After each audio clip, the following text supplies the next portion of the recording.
money holding up?" Logan asked. He had met Asia and Claire's mother at Lance's wedding and had liked her immediately. "It's the not knowing that's driving everyone crazy. But don't worry. As soon as I hear anything, I'll let you know." "Okay. Give Asia and the baby a kiss for me." The moment he disconnected the call with Lance, Logan rubbed a hand down his face before moving toward the kitchen to grab a beer out of the refrigerator. When his phone rang again, he quickly answered it. "Hello. I guess you heard about the bombing in Algiers." It was his brother, Lyle. "Yes, Lance just called."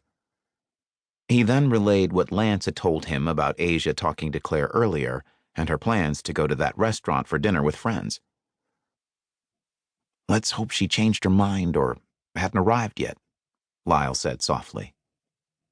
"Yes, let's hope." He wasn't sure how he would handle it if that wasn't the case. In that instant, he suddenly felt much older than his 40 years. Logan ended the call with Lyle, and before he could finish his beer, his phone rang again.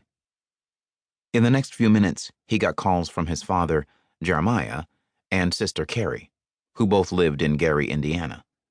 They too had heard about the bombing and were hopeful Claire was safe. After he finally managed to get off the phone, he headed for his patio that overlooked the bay. Dusk had settled in, and as he dropped into a chair, he suddenly realized how many members of his family knew the way he felt about Claire. Yet Claire herself didn't have the slightest idea. He was certain at some point she had picked up on the attraction between them, the sexual chemistry. It had been too strong for her not to have noticed. But they hadn't made any effort to act on it, and instead had done their best to ignore it. At least she had. He couldn't.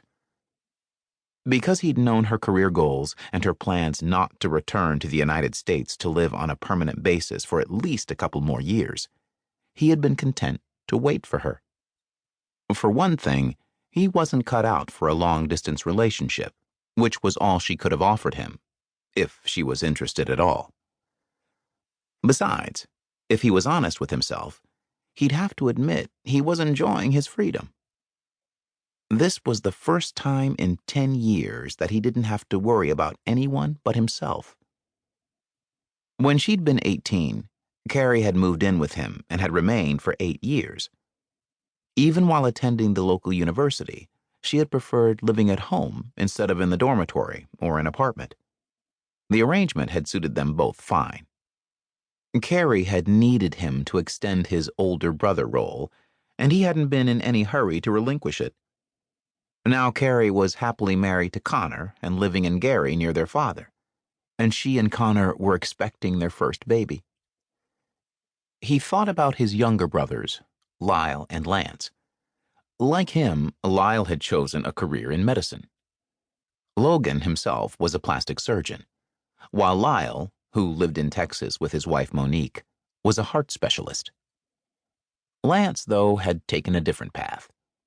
He was a relationship guru and best-selling author. One of his novels, The Player's Handbook, which supposedly perfected the art of being a single man, namely a playa, had caused quite a national stir a few years back. Now the die-hard player was happily married with a 7-month-old son named Leland. Logan stretched his legs out in front of him. This had been an eventful year. Leland had been born in February, Lyle had gotten married in April, and Carrie's baby was due in the spring. Everyone seemed to be moving on. Everyone but him. He took another sip of his beer, remembering the first time he'd met Claire Fowler.